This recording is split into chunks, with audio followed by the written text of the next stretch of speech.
Hello, good morning সবাইকে। সকাল সকাল দেখতেই পাচ্ছ আমি এখন সাজুগুজু করে বেরিয়ে পড়েছি।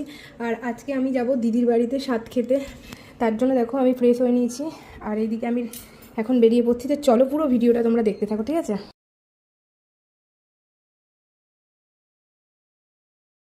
খেতে বসে গেছি আর এইদিকে দেখো দিদি কি সুন্দর করে ডেকোরেশন করেছে খাবারের, দিদি আর দিদির ছেলে মেলে। আর সকাল থেকে দিদি দেখো কত আয়োজন করেছে। এখানটাতে আছে সাদা ভাত, এখানটাতে ঘি ঝুরু ঝুরু আলু ভাজা, এখানটাতে আছে মাছের ডিমের বড়া ভাজা যেটা আমার ভীষণ প্রিয়, এখানটাতে পটল ভাজা, মিষ্টি কুমড়ো ভাজা, বেগুন ভাজা আর ভেন্ডি ভাজা।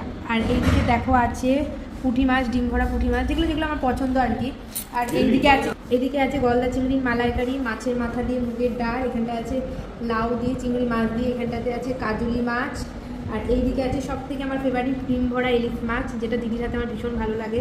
এদিকে আছে স্যালাড, এখানটাতে আছে চাটনি, এরপরে আছে দেখো দই, এদিকে আছে পায়েস, দিদির হাতে পায়েস খেতে ভীষণই পছন্দ করি আমাদের বাড়ির সবাই। আর এদিকে আছে মিষ্টি, এদিকে আছে দেখো পান, আর ওইদিকে হচ্ছে মুড়ি, আর এইদিকে আছে চিপস, আর এইদিকে আছে ঠান্ডা। এগুলো সব দিদি নিজের হাতে আর দিদির ছেলে সব গুছিয়েছে। তো চলো আমি এখন খাবারটা খেয়ে নিই।